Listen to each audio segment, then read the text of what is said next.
क्या? हे दोस्त, क्या?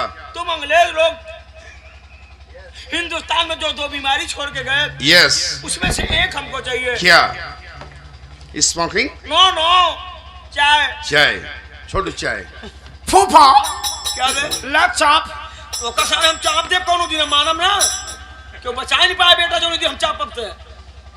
एक बार बता बे, ये चीनी वाली चाय बगैर चीनी वाली है? ना ज्यादा नहीं डाले, बस 3.5 को डलवाए बस। अबे साले तुझे मालूम होना चाहिए, मेरे जान के दुश्मन साले, मैं डायबिटीज का मरीज साले, मीठे का सेवन नहीं करता। पाक साले, तोरे हाथ से चाय हम पीबे का गंधौरा सारे। पिया था पिया ना तो का छोटू तेल लगाए कि ना फेंक दे। अनि हल्का खस गबू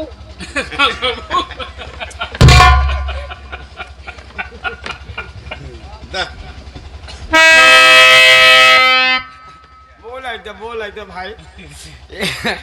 ये आ गए हैं ये सितारा वीडियो रिकॉर्डिंग स्टूडियो। सितारा वीडियो रिकॉर्डिंग स्टूडियो। ये नोट, हमारे यहाँ किसी भी शुभ अवसर पर वीडियो रिकॉर्डिंग या ड्रोन एल्बम के लिए संपर्क करें। Drone camera? हाँ, ड्रोन कैमरा जो उड़ता है। और भैया जी का पता है केवटा का पूरा ये निकट सुभाष नगर चौराहा। ये प्रोप्राइटर महोदय साहब हमारे ये सुरेंद्र कुमार भैया जी की तरफ से 21 रुपया का पुरस्कार बा। नमस्ते करता हूँ।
कहने का मतलब मेरे उदासी का कारण जानना चाहता है। यस।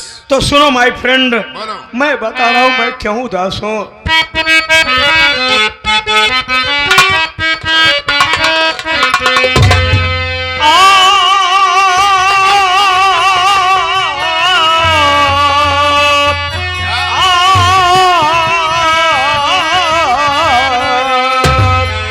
ये फौजी की पत्नी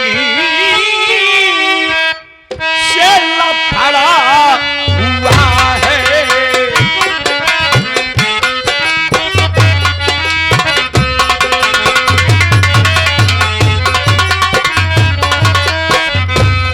फौजी की पत्नी से लफड़ा हुआ है।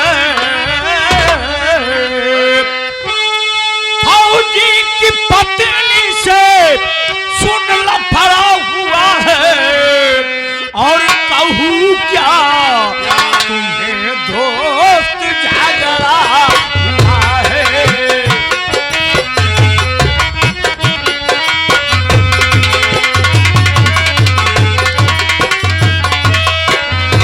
सोचा जवानी का उसके मजा, सोचा जवानी का उसके मजा। और इसी बात पर उससे लफड़ा।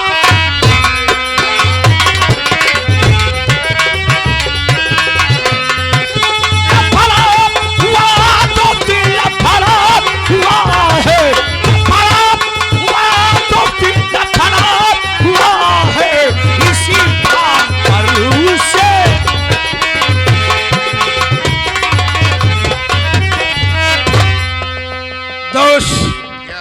शादी हुई, शादी होने के बाद विदाई करा करके तुम चले गए अपने घर। जरूर। उसके बाद बॉर्डर से फौजी मंगल सिंह का फोन आया, तो वो चला गया ड्यूटी करने के लिए। यस। मैं उसको स्टेशन पर छोड़ने गया था, आया देखा तो उसकी पत्नी अपने पति के गम में डूबी थी। मैंने सोचा कि इस समय इसको पति की सख्त जरूरत है। यस। लोहा गरम है, हथौड़ा मारूं। या 2-4 बार मैंने उसको पकड़ा। क्या? कहने लगी नंदोई जी क्या कर रहे हैं? हमने कहा ओहो, इसका मतलब कि मैं बिल्कुल बनी हुई ट्रेन पर नई पटरी पे चल रहा हूं। यस। दोस्त, वो दिन याद आ गया। जानता कौन सा दिन? शादी के दिन उसने मुझको धक्का मारा था। यस। हमने समझ लिया कि बस करो, धक्का का मतलब यही है। यस। उस धक्के का जवाब अब धक्के से दो। बाहों में भर लिया, वो सारी शोर मचाने लगी दोस्त। और शोर सुन के तुम्हारी भाभी रामकली आ गई। ये तो कहो दोस्त, मैं तुम्हारी भाभी रामकली को बहला दिया अपने बातों से। अगर कहीं फौजी की पत्नी अपने पति फौजी मंगल सिंह से ये सारी कहानी बता दिया, जो कि आज ही आने वाला है, फौजीवा आज आने वाला है और उसी को लेने के लिए मैं स्टेशन पे जा रहा हूँ। अगर फौजीवा जान पाएगा दोस्त, तो जो हम और तुम उसकी सारी प्रॉपर्टी लेकर के करोड़पति बनना चाहते हैं ना, फौजीवा मार मार के रोडपति बना देगा। कुछ दिमाग लगा यार। ना मेरी बात सुन। बता। नहीं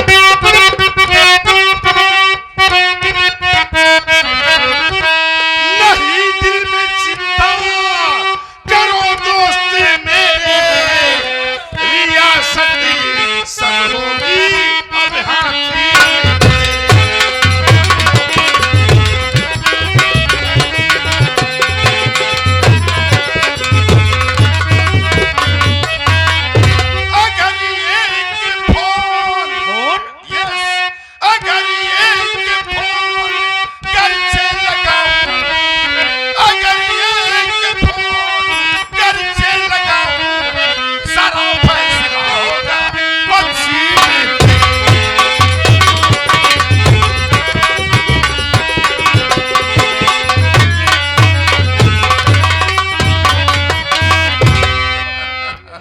डींग मार रहा है क्या? क्या? अबे तू विदेशी मुल्क का रहने वाला है, इंडिया में तेरी तेरी बड़ी पकड़ कहां से बन गई कि मात्र एक फोन लगाने पे सारा फैसला मेरे पक्ष में होगा? यस, सिटी सुजा की खबर है। कल खबर पर ये बता। तुम्हारा साला फौजी मंगल सिंह आता है, तुम उसको रिसीव करने को जाता है। जब जाना तुझसे कहना ये जो तुम्हारी पत्नी है बदचलन है, बदचलन है, इसको ऐसा करो अपने साथ में लिवा के जाओ, नहीं तो किसी ना किसी दिन किसी के साथ भाग जाएगी तो पूरी इज्जत की वाट लग जाएगी। और ठोस बोल पे जरा। इतना नहीं, मैं देखता उसका फोन हरदम बिजी रहता है, किसी न किसी का फोन आता रहता है। मैं बोलता हूँ भाभी तुम ये क्या कर रही हो, तो बोलती तुम मेरे टुकड़े पे पलता, तुमसे क्या जरूरत है। ऐसा कर तो फौजी की पत्नी का फोन नंबर हमको दे। Phone number? हाँ उसका नंबर, हाँ याद आ गया, 9936 तमाम 032। ओह माय गॉड, तमाम 032। अबे मेरी बात सुन, 9936 लिख दे। यस। लास्ट में 32 लिख दे। ओके। जितना बचे 0 लगाता चला जा। या। अब मेरे कंप्यूटराइज को दे दो। बोल।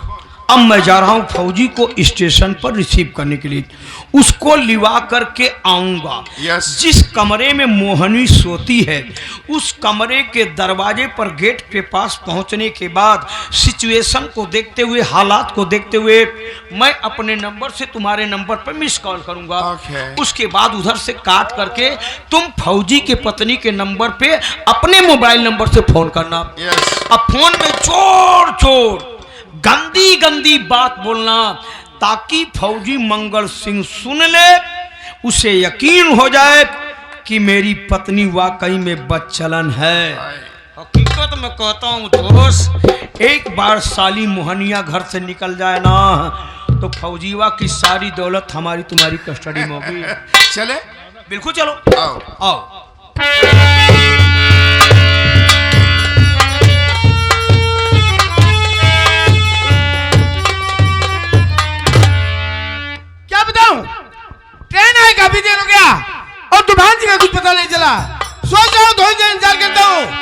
कोई साधन पकड़ के घर चलता हूँ।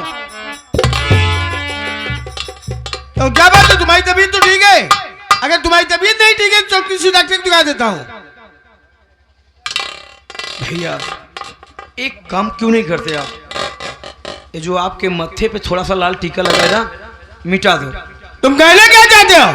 कहना यही चाहता हूँ, क्या मतलब इसको लगाने से? हाँ, क्योंकि आपके मत्थे पे बहुत जल्द कलंक का काला टीका। पहेलियां मत बुझाओ, जो कहना है साफ साफ बोलो। अगर आप सुनना चाहते हो तो सुनो भैया, मैं बता रहा हूँ।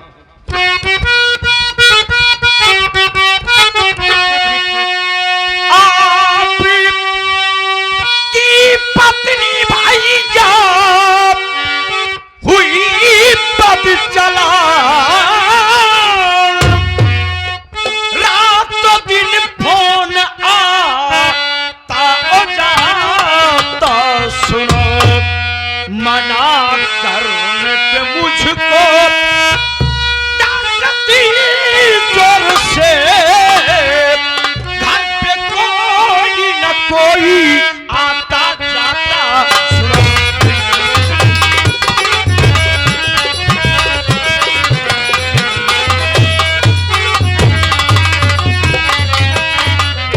भैया हकीकत है कि आपकी पत्नी मोहनी आवारा और बचलन अपनी जुबान को लगाम दे। अगर ये बात कोई दूसरा का होता तो उसकी जुबान काट करके कुत्तों खिला दिया होता। भैया आपको मालूम होना चाहिए कि तूफान सिंह हर वक्त घोड़ों को लगाम लगाता है। आपके जाने के बाद घर की हालात बिगड़ गई, भाभी के चालों चलन गड़बड़ हो गए। भैया रातों दिन पता नहीं फोन पे किससे बात करती रहती है। एक फोन आता है, दूसरा जाता है, दूसरा आता है, तीसरा जाता है, तीसरा आता है, चौथा जाता है। और इतना नहीं भैया, जब मैं मार्केटिंग वगैरह चला जाता हूँ, बाजार चला जाता हूँ, आने के बाद क्या देखता हूँ, अपने दरवाजे पर 2, 4, 6 लुक्खे लफंगे लोग बैठे रहते हैं, 10-20 शराबी भी बैठे रहते हैं। और भाभी है ना, उनके बीच में जाकर के बैठ के बात करती है। जब मैं आता हूं देखता हूं तो मुझको बुरा लगता है। मैं कहता हूं भाभी जी आप ये क्या कर रही हैं? जरा सोचो, आपके पति का मान सम्मान गांव से लेकर बॉर्डर तक कितना बना हुआ है। आप अपने पति के मान सम्मान की धज्जियां क्यों पीट रही? आपकी पत्नी कहती भैया तूफान सिंह तुम अपनी औकात में रह के बात करो, और ये मत भूलो कि तुम हमारे पति के रोटी के टुकड़े पे पल रहे हो। कान खोल करके सुन लो, अगर ये बात झूठी निकली तो उस वक्त मैं भूल जाऊंगा कि तुम मेरी बहन के सुहाग हो। भैया आप भी मेरी बात कान खोल के सुन लो, अगर मेरी बात झूठ निकले तो जिस तरह से बॉर्डर पर आतंकवादियों को मौत के घाट उतारते हो, तूफान सिंह सीना चौड़ा करके मिलेगा। दूध का दूध, पानी के पानी, अभी हो जाएगा। आओ मेरे साथ।